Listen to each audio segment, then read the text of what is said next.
Good evening. I'm Constance Starkey, and this is Eye on the Issues. I'm very excited about our program this evening as it involves a subject that's very near and dear to my heart, politics and the media.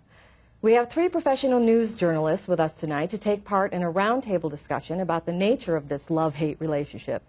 Also, the media have been under a great deal of public criticism lately, and we'll be discussing those issues and what is being done to address them. We'll also be talking about changes in technology and its effect now, as well as the future of media in this country. Our first guest, Michael Hoffman, has been with the Ventura County Star. He has 21 years' experience in daily newspapers as a reporter and as an editor, and has managed a newspaper website. For the last 4 years, he has taught classes in newspaper production and media and society at Moorpark College. He lives in Simi Valley with his wife, Joanna Miller, and 2 sons. And he is currently training and development editor and Your Hub general manager for the Ventura County Star. Michael, nice to have you on our program. Constance, thank you. Good to be here. Our next guest should be a familiar face to you if you're from the Salinas, Monterey, Santa Cruz area in California. Cynthia Martin has been an on-air reporter and producer for the NBC News affiliate KSBW-TV since 2003. As such, she researched, produced, and wrote current news stories, updates, breaking news, and has interviewed many government officials, celebrities, and witnesses involved in those stories on and off the air. Cynthia is also an attorney and has worked for law firms both in Los Angeles and Santa Cruz, and she is currently corporate counsel and a land use planner with Schmitz & Associates in Malibu. Cynthia, welcome to Eye on the Issues. Thank you, Constance. My pleasure. Our final guest is an award-winning journalist. Many of you will recognize him as the morning anchor and political editor for KNX Radio in Los Angeles, where he worked from 1968 until his retirement in 2004. Alex Sullivan, in addition to anchoring election night coverage, he covered both the Republican and Democratic national conventions. For the last 15 years, he has appeared regularly as a panelist and moderator on the cable television program News of the Week in Review. Alex has been honored with 2 Golden Mikes Awards from the Southern California Radio-TV Association for his coverage of the Santa Barbara fire and an investigation of the INS. He has also received honors from the California Associated Press and the American Bar Association. Further, the Radio and TV News Directors Association honored Alex with an international award for his coverage of the SLA shootout. And finally, the Los Angeles chapter of Sigma Delta Chi gave Alex its Career Excellence Award. Alex, thank you for joining us this evening. Thank you, Constance. Good to be here. Well, I'm a little outclassed right now because I'm just, a lowly little PR flack. But actually, this show is my shot at redemption.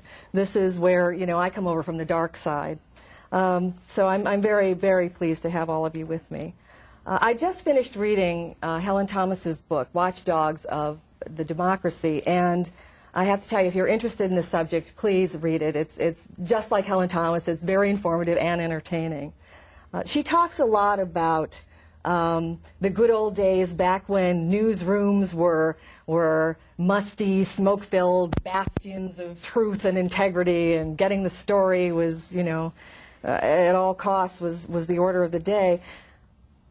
She's disturbed, as I think many of us are, by what she terms managed news, and that a lot of what we're seeing now in print or that we're seeing on broadcast is actually prepackaged press releases that are coming to us from the White House, from corporations. PR firms are hiring actors to pretend to be reporters. This is going on the air as legitimate news stories. There's a fear that in-depth investigative reporting is a thing of the past. Alex, you were a journalist back during the Watergate era. I mean, have you seen this? Is this a fair assessment? It is a new trend, and I can just give you a couple of examples. Early in the Bush administration, they tried to short-circuit the Washington Press Corps by going directly to TV stations around the country. Here's how it worked. You'd have a woman who's employed by the federal government standing in front of the education building talking about pushing No Child Left Behind that the president wants, his version of it. And she'd sign off with, this is Jane Smith, KXYZ, and Anywhere USA, and give the call letters of the station. And I must say, in due respect to the L.A. TV stations, I've never seen them appear there, but mainly they target, I think, the medium and small market stations where they have small budgets, not a big staff, and they're looking for an impression they've got somebody in Washington covering the news. And The other thing you mentioned about PR firms, what comes to mind is that term grassroots, and that is there's a reverse term, and that's called astroturf. Just like as you see at the football stadiums, not real grass. What this is you get a big foundation that's very wealthy or a wealthy individual and decides that they're going to pump and promote a particular point of view, but they're going to call it, say, the Ventura Taxpayers for a Fair Court System. And maybe they'll push tort reform, which President Bush keeps beating the drum for, with all kinds of wild accusations about these frivolous lawsuits. The cup of hot coffee in her lap, she gets awarded $10 million.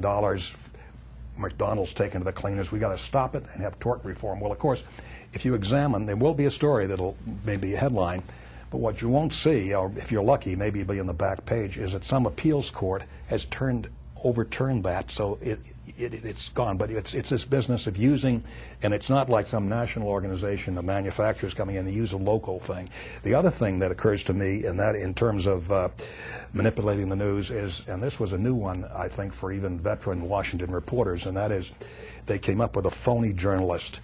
I think his name was Jeff Gannon, I believe, and he had credentials, and he was about as much a journalist or reporter as the person you hire to fix your plumbing. Anyway, as they say... Actually, he had a pornographic website. Right, but anyway, as they say, when the going gets tough, the tough gets going, and essentially what Gannon would do is if at the President's news conference or with Tony Snow or his predecessor Harry Fleischer at a news conference, and they're bearing in on very important issues. Invariably, this guy Gannon would come up with some completely off-the-wall, marshmallow, vanilla question that would completely divert the thing as a means of digression. So, I mean, that's a couple of examples that that come to mind. Yeah.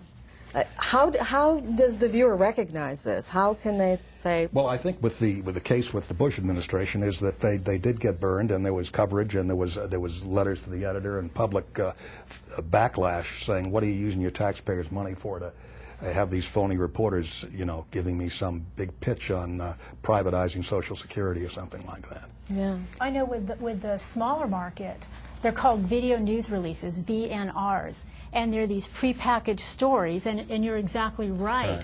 But what happens in the smaller market is you're on a tight budget.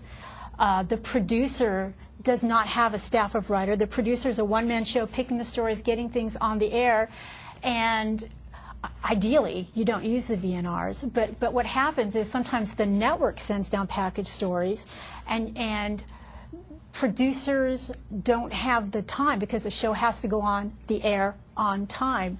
Some of these packages get on the air without being viewed, or they're not, the sources aren't scrutinized, they're just prepackaged, and you've got to get the show on the air. So you have your big stories, you're out there covering those, and you've got the rest of the show to fill. And by the time constraints and the budget constraint of the staff, some of those get through. And again, if you know it's a video news release, you should say so, but they don't always say that. I think you'll see those video news releases, again, bits and pieces of them at the end of a television program, even in our market sometimes.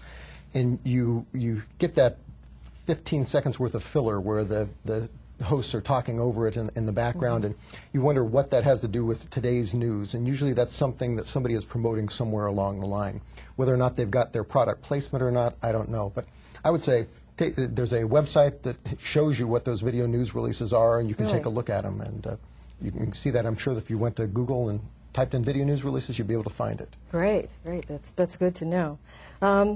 There's a pervasive belief in the media really let the American people down after 9/11 and up to the Iraq War.